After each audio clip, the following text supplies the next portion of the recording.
Well, hello, folks. It's Mike Hanson here. This is the year 2020.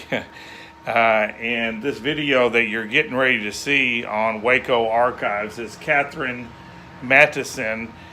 She's passed away back in 2007. And this is when she was on my show, even before Alex Jones became famous down at ACTV. This is when I had my own show down here at ACTV, and Catherine Matteson agreed to come on. She is one of the Waco survivors, and boy, was she a pistol.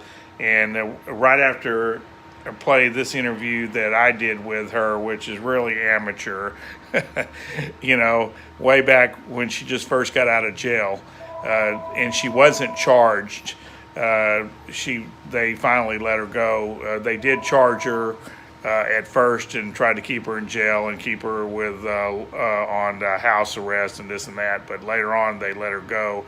This was like maybe 95 or 96. I'm not sure exactly. It's when way before the general public knew the real details about what was going on with Waco. You remember Waco, the end of it happened April 19th. 1993. She was there when the raid happened in February 28th of 1993. She saw the helicopter shooting David's room. Shooting. They said they weren't shooting out of the helicopters. That was a bunch of crap. She'll tell you that. And then we talked him in later on to going on to Extra, the TV show. We're going to play that right after my interview, and she really hammers them and calls them murderers and everything else. And it just gets better and better toward the year 2020 about finding information out about what happened at Waco. And also then later on, 1999, we rebuilt the church for our friends, the Branch Davidians, and we dedicated the church to them in 2000. 20 years ago.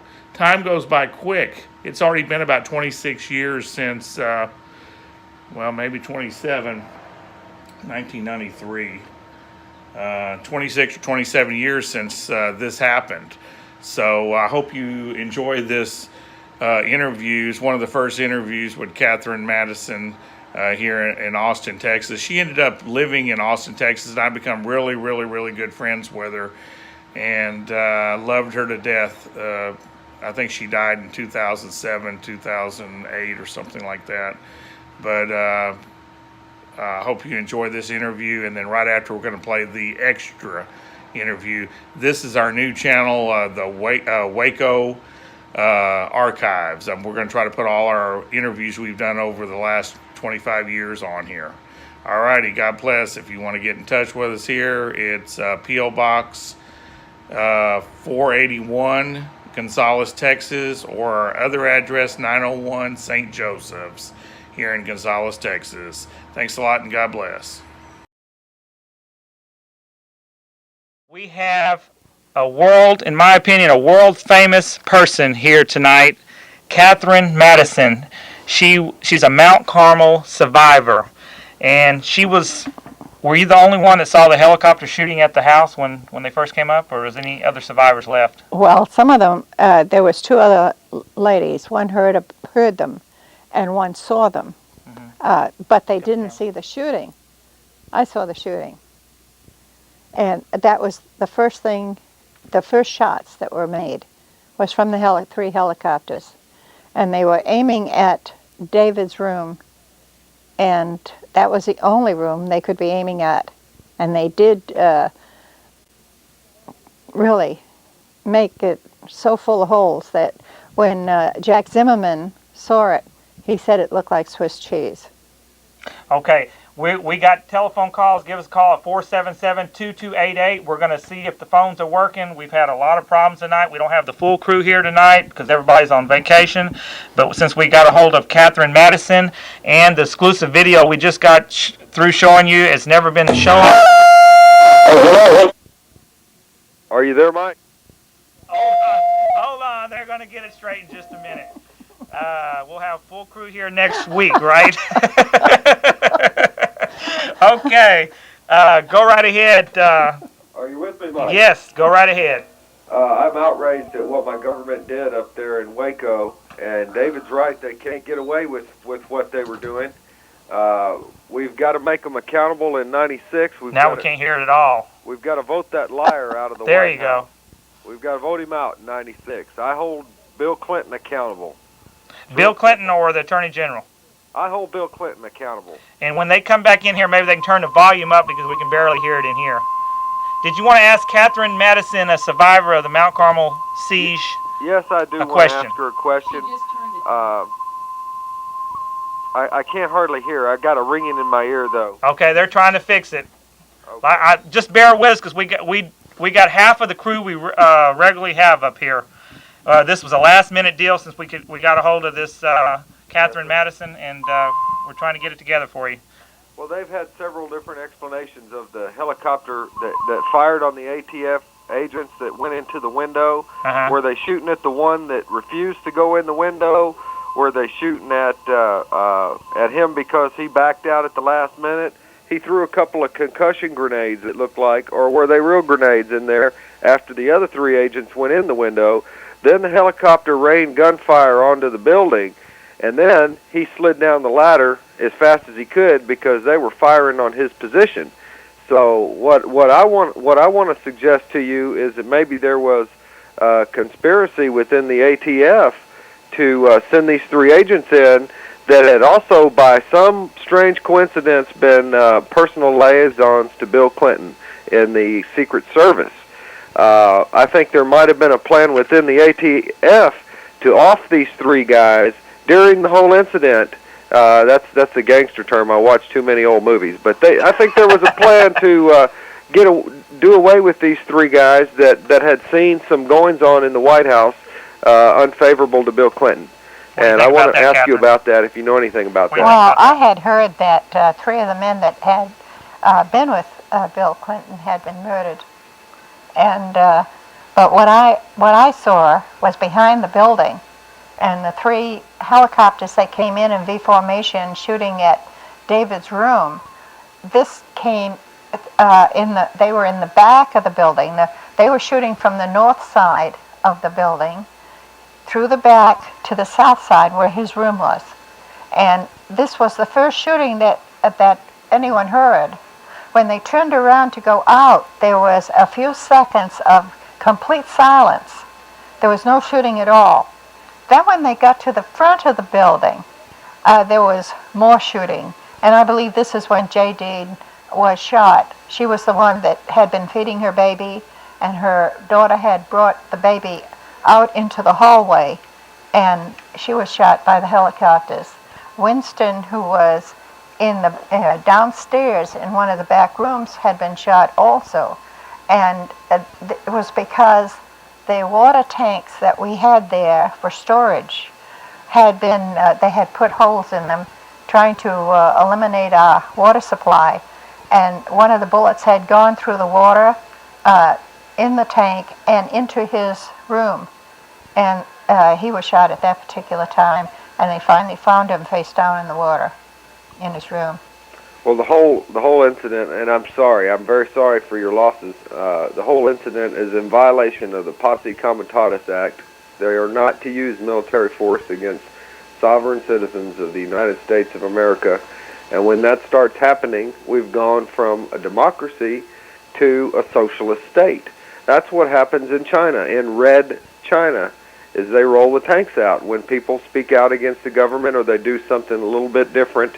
David Koresh was probably guilty of being a bigamist. But do we go out there and kill the women and children that would have been his victims if you were going to find him guilty of being a bigamist? I mean, this is a good point. You know, if someone's raped, we don't murder them. Well, they were always talking about helping the children, protecting the children. But, you know, their actions were actually contrary to what they said. When they started in the front of the building and they were shooting every room upstairs on the second floor where I was. My room was in the back of the building, but as I walked down the corridor to come out, every single window on the front side of the building had been destroyed, and all the glass was inside. All the doors were full of holes. When I went downstairs, I was amazed. The walls, everything had holes in it, and that just doesn't happen.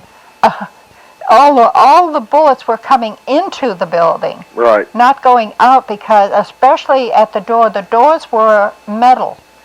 They tried to say that the door had been consumed by the fire. Right. Then they said no, the door was missing, but that door was full of holes. Yeah. And that was the door that Perry Jones was standing behind, and he had at least 4 bullets in his midsection. Well, there's no doubt that they were trying to kill David Koresh from the beginning of the thing. They were shooting at him when he went to the door and told him to stop. Well, I'm positive it started with them trying to eliminate David. I'm sure they felt that if they got rid of David, the rest of us would collapse. But you see, the message that David had been given us would do anything but make us collapse because we knew what was going on. Not that we knew that they were coming in, not that we knew they were going to attack us in that way, but we knew that there was a chance that they might come in to take the children. And this is really what we were concerned about. That is why the children were kept under surveillance by the parents and the other people in the building. Even when they went into our the sandbox we had made for them, there was always adults with them, because we certainly didn't want to lose one child. Okay, we're going on to the next call. Can we have another call, please? Hi, Mike. Hi. Hi, nice to see you again. Catherine, it's a pleasure and an honor to see you on the show tonight and have an opportunity to talk with you. We thank God that you did survive. And she looks like a real criminal up here, don't she? I sure do. yeah, All I need is my gun. we all are, huh? At any rate, yeah, my family and I, we all share your grief, and we wish it hadn't been that way, not only because of your loss, but also because of the loss to our nation. So we do grieve with you. I don't really have any questions. I've seen a lot of tape about the incident, but I would like it if you could tell us a little bit more about what David thought and taught. Well, David started in 81. He came to Mount Carmel looking for a prophet. He said there was always a prophet. And why in this time, when people need more help than ever before, isn't there a prophet around? And he was talking to a lady up near Tyler, and she said, "Oh, I know where a prophetess is." And he said, "Where?" And she said, "In Waco." He said, "Will you take me?" And that's how come he came down to Waco. Lois Roden was in charge of the group at that time, and he did come down, and he gave she and I a 5-hour study, and then he left and went back home. But he called up a little later and asked if he could come down to live, and he was told why, of course, and he did come down. He did have a going back and forth because he was a street evangelist at the time, and he lived in his car. He was a carpenter, a finisher, and so in a few days he could make quite a good deal of money, and he would do that. Then he'd go back because he wanted to talk to the young people. He felt there was a great need there, which is true, and he used to do evangelizing a long time before he ever came to us. Okay, River City Talk comes to you from 9 to 10:30 p.m. every Tuesday night right here on Channel 16, right after Greg Erickson's show. He comes on from 7 to 8:30. on Channel 16. And we're going on to the next call. And if you want to watch part 2 of this exclusive for Austin, to be on the Jeff Davis Show tomorrow night at 8:30, right here on Channel 16. You'll be on the Jeff Davis Show with part 2 of this of the tape and of your interview. That's what I understand. Okay, we appreciate you bypassing all the major media and coming over here to Austin Cablevision. Well, I've been here before. So. That's right, one time before Right. on the Jeff Davis Show. Right. But you were on several other national shows, but they cut out what you had to say, right? Some of them, yes. Okay. But I did get on a few shows that up in the Northwest, especially. I'm amazed how many people here in Austin don't know the real story about what happened at Waco. Are you amazed? Oh, I'm amazed that people don't know, but I found people even in Waco that hadn't heard about it. So it just shows that some people just miss things. I'm glad that I got informed on this issue because it's really enlightened me. I've had people call me all sorts of names. I've had death threats. I've had everything since we've been investigating this. You will. That will be the least of it. And but don't be afraid to call us on the comment line at 370-9558. We appreciate all your calls, and we'll. But we're going on to the next call. They got the call checked out here. Hello. Hello? Yes. Are you there? Yes. Go right ahead for Catherine Matteson.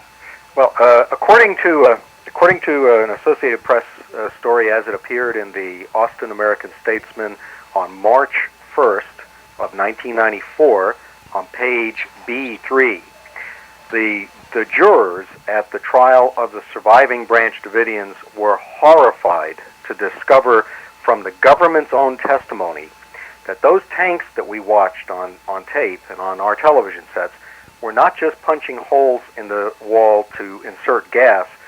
They were ordered to penetrate that residence that was occupied with men, women, and children. And they did penetrate, a room's length or more, quote unquote, and some of the children that we were told our government was saving died in this manner. Thank heavens for alternative media, such as public access TV, and also there's an amateur network of computer BBSs and the internet that is also an alternative media that is getting information out to masses of people that would not see it in any other way. If you have a computer and a modem, and you live here in Austin, Texas, this is free. You can call Liberty BBS, which is free. The number is 462-1776, and there is a message conference, which is sort of like a call-in show except in text, that you can access from that computer bulletin board system, and the comments that you'll be looking at and the comments that you will make over your computer will be seen all over the country and all over the world, and this is free. And there's also a file area devoted to this Waco issue. Both of them are named Waco, the message conference and the file area. And the file area contains a lot of extensive reports and background research information. Ma'am, wasn't there an effort to try to get some of the Branch Davidians onto these computer online systems a while back when they were at the hotel up there? This is the first time I've ever heard of it. Oh, okay. And I lived at the Brittany for quite a while. But I know some folks. After I got out of jail. I know some They folks put her were in eager to jail get you first. on there. Yeah, I was in jail for a while. But you were found innocent of the... Well, they actually filed charges against me, and the judge came up and told me what I was charged for, and it would be lifetime, 100 years, or 50 to 75 years. Conspiracy to murder a federal agent. Murder, conspiracy to murder, and conspiracy was what I was being charged with. But the very next day, it was just about 24 hours later, I was in the federal court, and they dismissed the charges but told me I was a witness. And that was worse because I was really under confinement then in solitary. But fortunately, the judge had talked with me, and I had met a lawyer that they knew the judge, and between the two of them, I was transported down to the lawyer's home, which was very beautiful, and they were very lovely people, Christian people. And I lived there over a month, and nobody knew where I was. In fact, I didn't even know where I was. But you were talking about them ramming the building. When they went to ram the building, they rammed every staircase. And they made it so bad that when David Thibodeau tried to get upstairs to see his wife and the children, he couldn't get upstairs. And so he had to stay downstairs.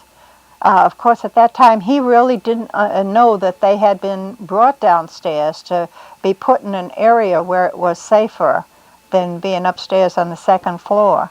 But you notice that when they rammed the sides of the building, you could see the building was starting to lean and sort of collapse. When they went through the very front section of the building, right where they knew which happened to be our refrigeration area, they called it the bunker. When they went in there, they rammed the top of it. And when they rammed the top of it, it was made of very heavy cement. Parts of the roof fell in and crushed the children and the women that were under it.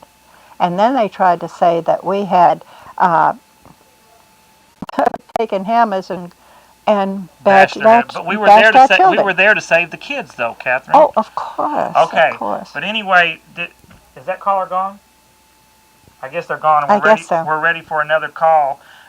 Was David Koresh near death before the fire? Do you think he was? Did he lose a lot of blood, and was he near death? Well, when he was shot, he was. I talked with the two ladies that were nurses, and they told me that he had lost so much blood that it seemed almost impossible he could replace it. When I saw him, I was called down to where he was because he wanted me to take out the 58-minute tape. I would really not have come out without that. The tape that we just saw, that's the one you brought up? It was on audio. Okay. That was to be put on radio. Okay. And he wanted to go, all over the United States so people could hear it. And so I finally said yes. I didn't really want to come out, but I said yes because he said, I want people to understand about us. And I did bring it out, and I gave it to the gentleman who was supposed to receive it and put it on the air. And this is when they fingerprinted me and put me in jail. And that's why a lot of them didn't want to come out, because they were scared that they would be treated the same way you were. Well, right? when they saw me... People always call here and ask that. And also, were they being shot at when they were coming out? Some of them? Well, I'm not sure about the others, but I know the shooting, even though it had stopped after 45 minutes, it still was going on in areas.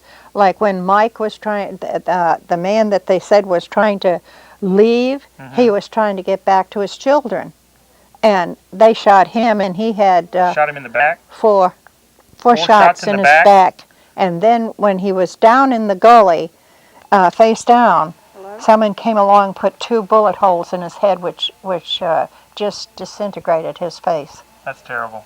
Oh, you got another call on the line? Hello? Hello? Welcome to River City Talk. Hi. Hi. I'd like to ask the lady a question. You are a survivor, and you saw the actual bullet holes in the roof, in the ceiling? I'm having a hard time hearing you, but can you speak up? I understand what you said. Yes, not only when I was in my room, I did not find room enough to lay down in the hole with the children and the women. The women were over the children to protect them. In my room, I had always thought if anyone was coming in the building, they would come through the back. There was a roof under our windows in the back that was over our dining area, which was a huge building, huge room. You could step from the roof into the building because it was only about 3 feet from the roof, the windows were. And so when the shooting even was going on, I get up to look out to make sure no one was coming in the window because I had one of the windows in my own room. And some of the windows were open back there, and they could easily have stepped in. One of the women that was out in the hall kept yelling at me to get down because I was going to get shot. And later I found out the reason she was yelling that way was because the bullets were even going through her hair. And when I came out and walked the length of the corridor, I saw all the windows shot out. The glass was on the inside, not on the outside. The Venetian blinds were hanging on their side. There were holes everywhere. If you remember or heard about it, one of the children that came out, they were having them draw pictures, and all these dots were on the pictures, even on the roof. And they said, what are the dots? And the child said, oh, those are bullet holes. Okay. Caller. One thing I wanted to ask was that Dick DeGuerin is one of the few people from outside who actually saw this. Dick DeGuerin, and the lawyer? He has a certain amount of credibility, but it doesn't seem like enough people really listened to him or believed him. Well, Dick wasn't the only one that came in. Jack came in too, Jack Zimmerman. And they were both on nationwide shows. And I was very impressed by both of them. How they answered and what they said. They had tried their best to make it possible for everyone to come out and be safe when they come out. Part of the problem was the people inside realized what was going on to the ones who did come out. And many of them would not come out. I know that many of them did not want to come out because, they wanted to stay there. That was their home. That was our home. It wasn't just a building. It wasn't a church. We had meetings there and we studied the Bible continuously, but it wasn't just a church. We lived there. Do you think if this could happen to y'all up there, do you think this could happen to Jews, to Muslim people? And it has already happened to individuals. Since I have been out, I have learned many things that's been going on that I did not know while I was in there, that happened before us, and that also happened after our incident. So we need to bring this to light, and also people better become aware of what's going on. If they would just listen to both sides of the story on this issue. I found people that I've talked to throughout this, little investigation we've done since we've been in contact with the Davidians and Jack DeVault and this and that people will not listen to both sides of the story. They will just listen to one side of the story, and that's the ATF, the FBI, and the government side. Is that what you've found? Well, how can you make a decision? How can you make a decision on anything if you don't know the complete story? Okay, just a second, sir. It's absolutely impossible to do that. Okay, go right ahead, sir. Hello, what's that lady's name again? Catherine Matteson. Catherine Matteson. Oh, did David Koresh claim to be Jesus Christ? BHF. Welcome to River City Talk. I want to answer him. No, he did not. Go ahead and answer him. If you must know, he did not. He did not ever say he was Jesus Christ. He never said it. They took his words out of context, is what I was told. There have been so many things said that are untrue. It's very hard to counteract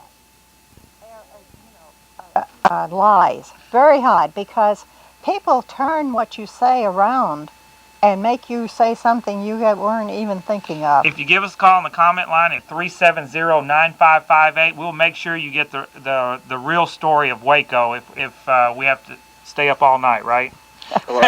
We're only going to be on to 10:30, but give us a call on the comment line. Go right ahead, sir. Hello? Yes. Okay, what is the real story? What's the real story? You're not getting both sides of the story. Well, okay, well... if you hadn't watched the show from the beginning, it's kind of hard for us to sum it up. I saw a lot of it, but let me just say I'm a student at UT. Okay. And, can we turn this box up a little bit in here? We got half the crew here tonight, so we're working on it. There you go. Okay. I'm a student at UT. My name is Kevin. Okay, and, how you doing? I was just, obviously, the ATF was pretty presumptuous in a lot of things they did. I disagree with the way they used force, for example, in bringing the tanks in. But what I'm having a hard time with, when you say that we're just looking at it from one side, or a lot of people are, is it seems as though David Koresh, on the other hand, tried to martyrize himself. No. Is it true that did he have a hand in setting fire to the No, compound? no. David, I don't have enough time to tell you things so that you will understand. Sum it up in one. But one of the things I know. Well, who set the fire? Well, I don't know. I don't think anybody knows I that, wasn't. sir. I can't say who said it. I know one thing. I know that no one in our group said it. I know that. I have heard other reasons how it was set. And right now what I wanted to say was this about the suicide. That is absolutely a falsehood. Because if he had wanted to commit suicide, he could have done it a long time ago, after he was shot. When I saw him, he looked like he was going to die. And I believe the reason he made the tape that I brought out was because he thought he might die at that time. He looked like he didn't have a drop of blood in his veins when I looked at him. And this is one reason I took the tape out. And I thought sure that we were going to court, that he would come out and they'd have him in court and we'd all be, brought before a judge or something. But okay, sir. Didn't what do you happen. think about how many people still in prison? We still got political prisoners. At least 11. 11 Yeah. Davidians that are still in prison at this time. Well, yeah, about 11. Because one is coming out very soon. We need to press for their release, don't you think? I hope we can make it. Because they have so much... they have made the amount that they owe so high that even if $1.2 million. Right, even if they come, they have to do the 40 years, from what I understand. And even if they do the 40 years and they don't pay the money that the government says they owe, they're going to be charged so many years in jail for so much money. And by the way, they'd be there forever. By the way, they were found innocent That's in the conspiracy to murder a federal agent. Oh yes, there was no conspiracy. And there was no murder that they talked about. If you have the opportunity to look at some of the tapes that I've seen, you would realize that there was no murder. That some of them, they talk about friendly fire on some of the tapes. What's friendly fire? They shot each other? Whoa. Are you there, sir? Hello? Yes. Can you hear me, Mike? Yes, we can hear you. Go right ahead. I was just going to make a statement. I truly believe that David Koresh was a Christian and that he believed in the biblical concept of the Bible. I think he truly Absolutely preached whatever the Bible teaches. But this is just an example of what's going to happen to us Christians. We are going to be looked at as a sect of demonic beings or whatever because we believe in the Lord Jesus Christ. And I think that that's why the Lord says, be prepared to suffer, because I think we're going to suffer a lot of this same thing that David Koresh and the people that live there at the camp, because we profess to be Christians and believe in Jesus Christ. So it's just something that they're going to show the people that if you do profess to be a Christian and you believe in the Lord Jesus Christ, that this is just an example of what's going to happen to those people that profess to be Christians. And that's just a comment that I wanted to make. All righty, thank you, Well, there is a one world order coming into being, and when they have the one world order fully, there is going to be a religion that everyone will be expected to go along with, and I'm sure it will not be biblical. Hello? Because they hate they go after the people that are studying the Bible. Are you there, caller? Yes. Okay, well, let me just make a statement here to the people in the control room. We're running half the speed tonight, but we're going to go ahead and just go on straight on out, and we're not going to run the rollout, and we're going to go on until they cut us off. We got 8 minutes, so go right ahead. Okay. Am I there? Yes, you're there. Go ahead. I was wondering, what, do you know why this even happened? Yes, I do. There's more than one reason, and I can't go into them now. But part 2 is going to be on the Jeff Davis show at 8:30 tomorrow night on the same channel. She'll be on that TV show, the second part of the video, and she's going to be on just on the last part of the show like she is here. She's going to get into it more. Let me tell him one thing. I don't believe this has ever been brought public, but when we were on, we had to leave Mount Carmel for a while, and George Roden we let George Roden have it for a while, and he was put in jail. And when he was put in jail, we came back on the property. When we came back on the property, he had let it run down. We found out that there was people there that were not just from jail but from prison that had been more or less in charge of one of the huge houses that were at the back end of the camp, and they had a amphetamine lab there. When we finally went in, after we got our own houses straightened out and all the garbage out that they had left and cleaned it up and cleaned up the outside, we went up to that place and we started to clean it. As we cleaned it, we found the evidence. David called the sheriff's department, and they came out. And I happened to be the one with David at the time. He put it on the hood of the car, spread it out, and showed them what we had found. And there was some white powder there. I'm sure you've heard of that. And the sheriff took his finger and put in his mouth like this on his tongue, and then went into the powder and put it back on his tongue. And when he did that, he just scooped everything up and he left very hurriedly. He didn't say one word. He didn't say thank you or anything. They just left. Nothing was ever said about it.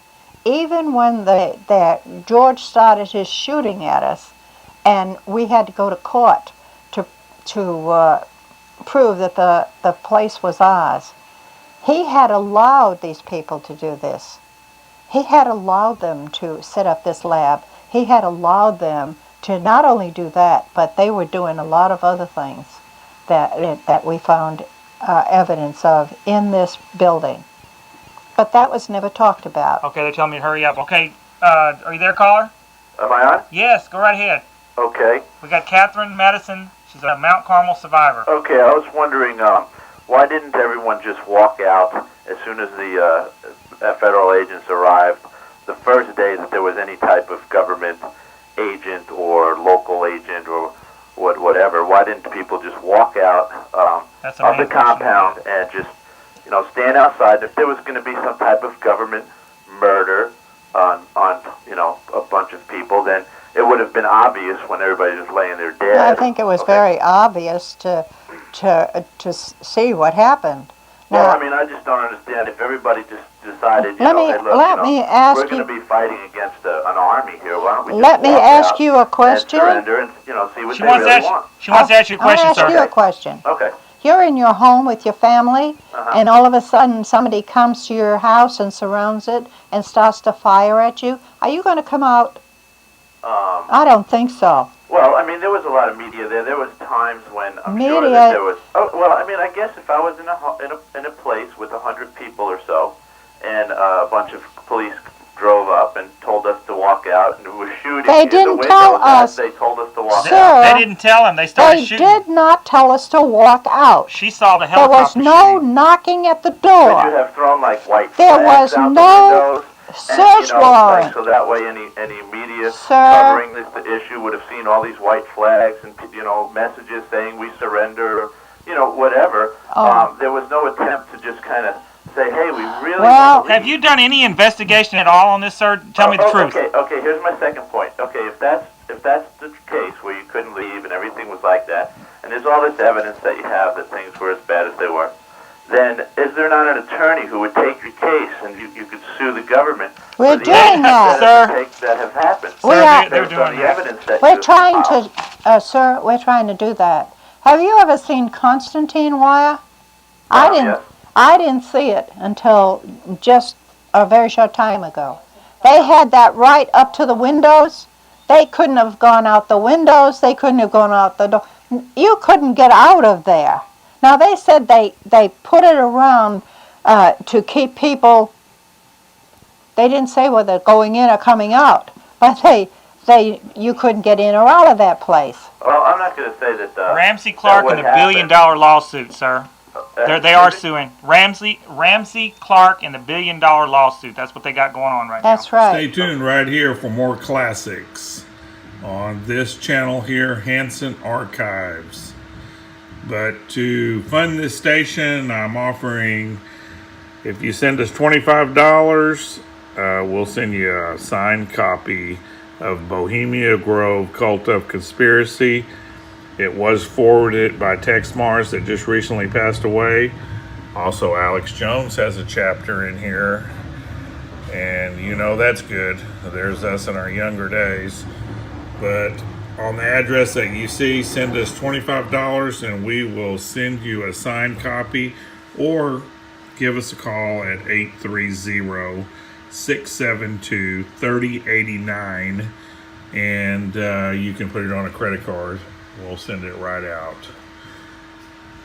But that's what we need to help fund this channel, folks. So help us get all the classics uploaded to YouTube.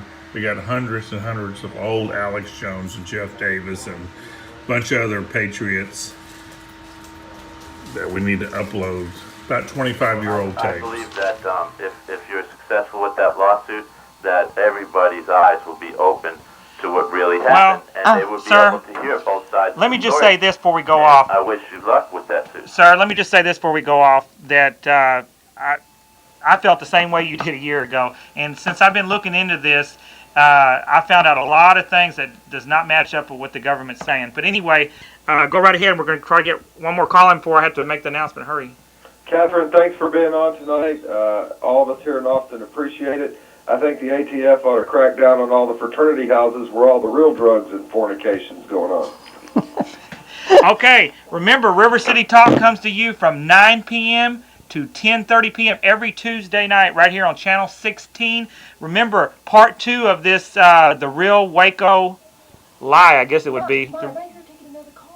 Well, we're not having a rollout. I'm making announcements. I have to make the announcements. It's going to be on Channel 16 on the Jeff Davis Show. Go right ahead, ma'am. Hello, we're going to try to get as many calls in as we can. Hello, I'm curious that, this is going to be relating to that, we heard the reports that some young girls were being, abused there. I want to know, honestly, what was the youngest age of a girl who had a baby with Koresh? Okay, hurry, because we're going to go off the air in less than a minute. Hurry.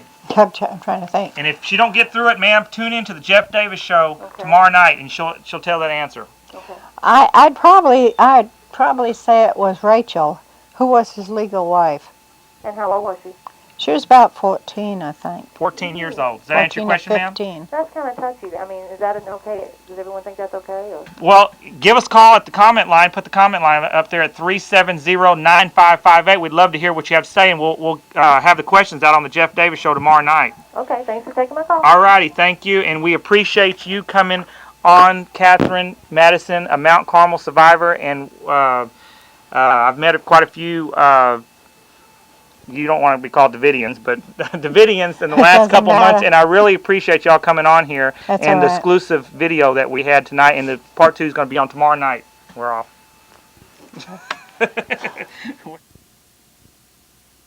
I love Mike Hanson Archives. Yeah! You ready to run? The Waco showdown is still burning. Topping tonight's news, a scene of mass destruction becomes a foundation for a new beginning. Good evening, I'm Kim Barnes. And I'm Phil Scott. Austin volunteers are rebuilding a chapel on the site of the Branch Davidian compound near Waco. The compound burned down in 1993 after a 51-day standoff between Davidians and federal agents. Davidian leader David Koresh and about 80 followers died. KV24's Joel Thomas reports on the new plans for the property. I've known the Branch Davidians a long time, and I think they're good, God-fearing people. I think they were demonized. Raise your hand if you need to have instructions. Most are galvanized by the thought the federal government murdered the Davidians. They videotape deputies who've come to hurry them along. They don't trust law enforcement anymore, or the media. With donated materials and labor, take exit number 339. They receive directions head to ground zero. We're gonna rebuild it! Waco. At the Davidian compound, the work begins even as the convoy pulls in. Still have the stadium seating in here. Plans are for a modest chapel. They're in the process of digging these holes right now. We anticipate at least 3 months for the construction process.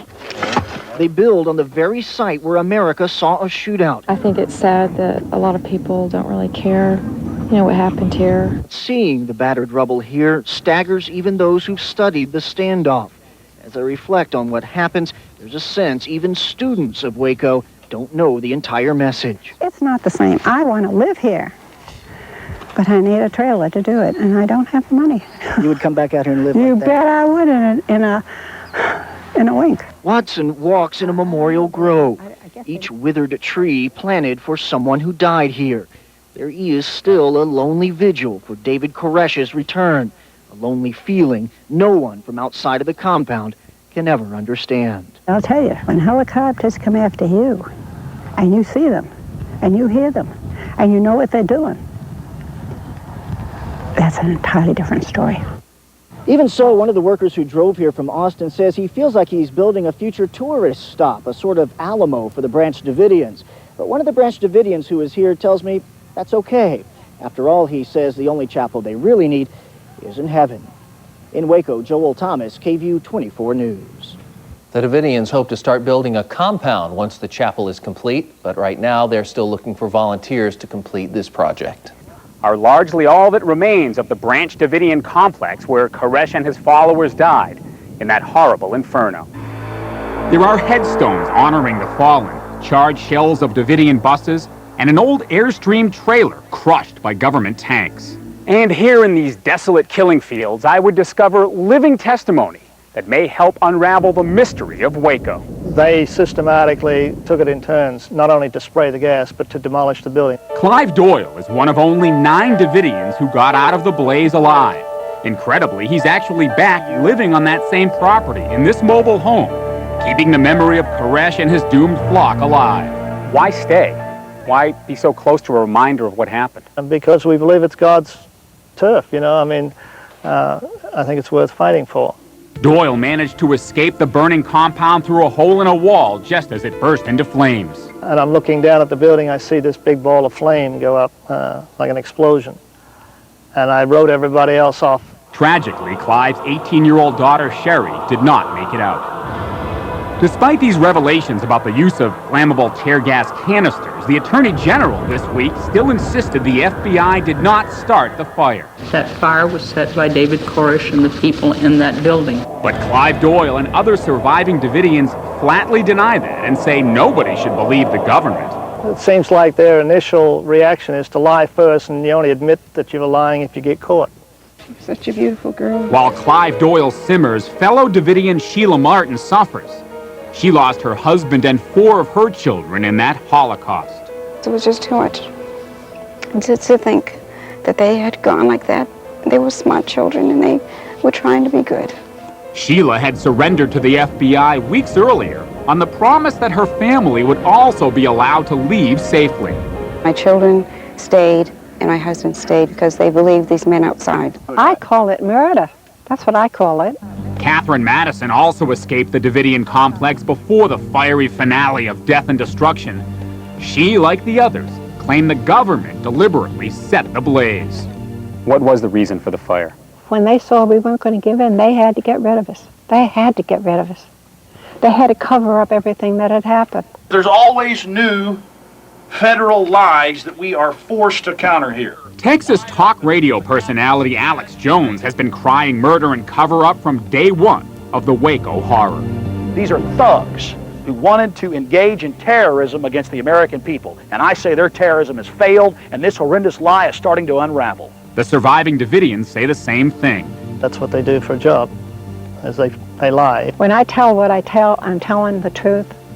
And if people accept it, fine. We just believe that God would not let the truth be hidden. And Waco keeps burning. And just today, several federal prosecutors in Texas have been relieved from the case, including one who had complained of, quote, a possible government cover-up. Meanwhile, surviving Davidians are hoping the new investigations will lead to the release of more than a dozen of their sect members from prison. Well, hello, folks, and stay tuned for more classics here on Mike Hanson Archives and our new channel, Waco Archives. And don't forget our oldest channel, Mike Hanson Archives, here on YouTube. Stay tuned for more, but make sure y'all get everybody to subscribe to Hanson Archives and the new one, Waco Archives. We're busy every day uploading more and more videos. We have hired somebody to do that and bought the equipment to do it. It's a lot of work. If you would like to help out with that situation, send us $25 and I will send you my book, and everything that comes in from my book will be used to fund these 3 channels. So stay tuned right here to YouTube and Facebook. I am Mike Hanson from Gonzales, Texas on Facebook. Thanks a lot and God bless. I love Mike Hanson Archives. Are you ready to run?